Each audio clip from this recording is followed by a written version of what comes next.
Hello students. In the today's session we'll talk about pharmacology of opioid analgesics.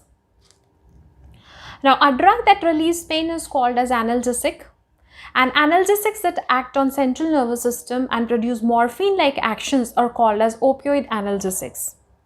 Now in order to understand pharmacology of opioid antagonists, it is very important for us to understand the functioning of spinothalamic tract. Now this is a diagram. This diagram shows the spinothalamic tract, and this diagram, it shows the pathway of pain. It depicts the pathway of nociception. Now this spinothalamic tract is formed by the three neurons. One is the first order neuron, second order neuron and the third order neuron. Now first order neurons are termed as to be the nociceptors. Now these nociceptors are primary afferent nerve fibers. So pain is mediated by primary afferent nerve fibers called as nociceptors. And these nociceptors, they transmit electrical impulses or the pain impulses from the body tissues to the spinal cord. So the function of nociceptors is to transmit pain impulses from the peripheral tissues to the spinal cord, and these nociceptors are also termed as a first order neuron. Now the second order neuron, it transmits the pain impulses from the dorsal horn of spinal cord to the thalamus, and from the thalamus the pain impulses are transmitted by the third order neuron to the sensory cortex of the brain, where the pain is perceived. And this entire pathway is called as the pain pathway, and it is termed as to be the spinothalamic tract. Now this dorsal horn of the spinal cord, where these nociceptors, they synapse with the second order neuron, this area is termed as to be the substantia gelatinosa. So nociceptors are the pain receptors. They transmit pain signals to the spinal cord and from there to the brain. Nociceptors or the sensory brain nerve fibers are the first order neuron, and they depolarize the second order neuron. So these first order neuron, that is the nociceptors, they depolarize the second order neuron, and there is transmission of pain impulse from nociceptors to the second order neuron. This is the pain pathway. This is how pain is transmitted and it is perceived in the central nervous system. Now opioid analgesics, they inhibit the transmission of pain impulse from the first order neuron to the second order neuron, and by inhibiting the transmission of pain impulse from the first order neuron to the second order neuron, they reduces the pain and they cause analgesia. Now this is the diagram that explains mechanism of opioid analgesics. Now first we'll talk about the nociceptic pathway. As we have already discussed the spinothalamic tract, so we'll be talking about the nociceptive pathway, how the pain is transmitted in detail. Now these are the nociceptors or the first order neurons. Now when these first order neurons or the nociceptors are depolarized, there is release of substance P, which is a mediator of pain, and glutamate, that is the excitatory neurotransmitter in the synaptic cleft. Now these glutamate and substance P, when they are released in the synaptic cleft, they are responsible for the depolarization of second order neuron. So there is transmission of pain impulse from the nociceptors to the second order neuron, and when the second order neurons are depolarized or when they are stimulated, there is further transmission of pain impulse to the thalamus and from the thalamus to the cortex. Now let's see how this happens. So these are the first order neuron. When they are depolarized, there is a release of substance P, which is shown in the green color, and there is release of neurotransmitter glutamate, which is an excitatory neurotransmitter, that is depicted by the red color. Now this is the second order neuron, which is present in the substantia gelatinosa, that is the dorsal horn of the spinal cord. Now these glutamate, they bind to the NMDA receptors, which are found to be present on this membrane, Now, binding of glutamate to NMDA receptors results in the influx of calcium ions. Now, apart from that, glutamate receptors also binds to AMPA receptor. Now, as glutamate binds to the AMPA receptors, there is influx of sodium. And apart from this, the substance P binds to its NK1 receptors, that is the neurokinin 1 receptors.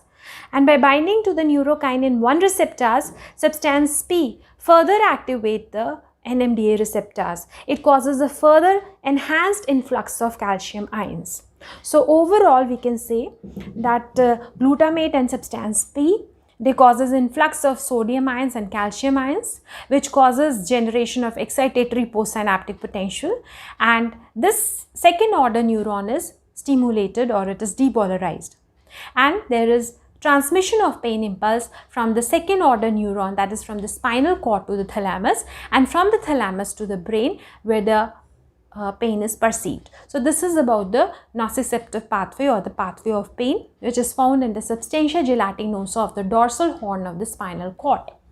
Now let's see how this nociceptive pathway is modulated by the opioid receptors, by the opioid analgesics. Now here we have taken the example of morphine. Morphine is an opioid analgesic. It is a prototype. Now this is a nociceptor.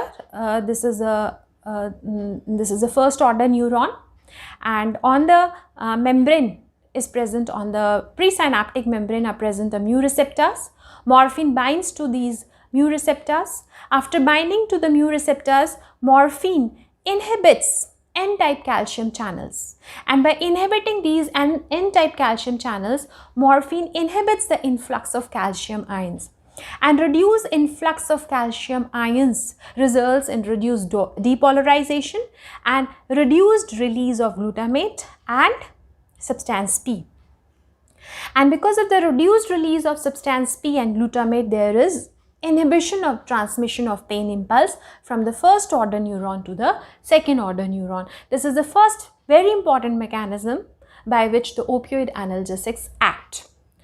Now, when we talk about the second order neurons, on the second order neurons are also located the mu receptors. Morphine again binds to these receptors also. Morphine binds to these mu receptors, and by binding to these receptors, morphine stimulates voltage sensitive potassium channels, and by stimulating these voltage sensitive potassium channel, morphine causes excessive efflux of potassium ions, and this efflux of potassium ions results in hyperpolarization, results in the induction of inhibitory postsynaptic potential, and because of which depolarization or action potential in the second order neuron is inhibited, and therefore there is reduced transmission of pain impulse to the cortex, to the sensory cortex, and there is reduced perception of pain. So this is how opioid analgesics produce analgesia.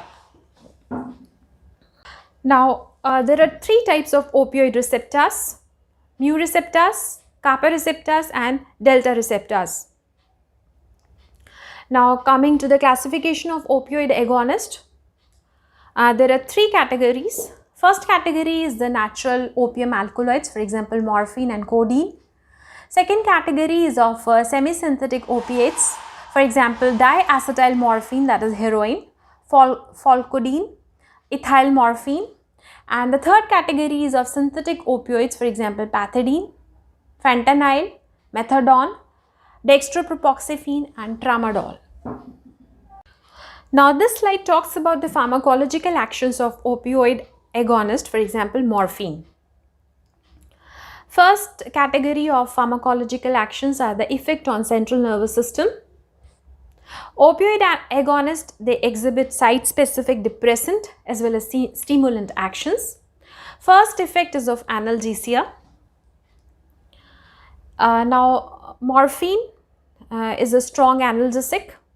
Now mechanism of action we have already discussed, that these drugs, they act on the substantia gelatinosa of the dorsal horn, and they inhibit the release of excitatory neurotransmitter, that is the glutamate, and they also inhibit the release of substance P.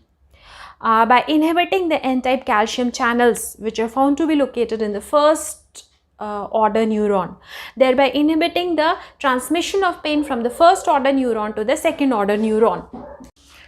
Further, by stimulating voltage sensitive potassium channels, they produce hyperpolarization, they cause generation of inhibitory postsynaptic potential, and they inhibit transmission of pain from the second order neuron to the third order neuron, and they also inhibit perception of pain impulse by the brain. This mechanism of action we have already discussed for opioid analgesics. Now, opioid agonists, they produce sedation, they produce drowsiness and difficulty in concentrating. Now, euphoria is produced by opioid agonist. Now, morphine facilitates dopamine release in nucleus accumbens. Now, this release of dopamine is responsible for the feeling of well-being. This is responsible for the euphoria, and this dopamine release in the nucleus accumbens is responsible for the psychological dependence on morphine, and further which results in the drug abuse. Hallucinations are caused by opioid agonist. Tolerance. Now, on continued administration of these opioid analgesics, it is found that the same therapeutic effect is reduced, and higher doses required to produce the same therapeutic effect, and therefore the tolerance is produced on repeated administration of these opioid analgesics. And the mechanism behind the tolerance is the downregulation of opioid receptors and or reduced production of endogenous opioids. Another effect on the central nervous system is the dependence. Now, this dependence is the psychological and physical dependence. Withdrawal of opioid results in physical and psychological symptoms like restlessness, irritability, increase in salivation, lacrimation, sweating, muscle cramps, vomiting and diarrhea. Then cardiovascular system. Opioid agonists produce mild bradycardia due to fall in the sympathetic activity. They also produce peripheral vasodilation, which causes hypotension, and this hypotension is caused due to fall in the sympathetic drive and release of histamine. Histamine is an autocoid and it causes vasodilation. Muscular rigidity is caused at the high doses, especially in the thoracic wall, and which produces difficulty in respiration.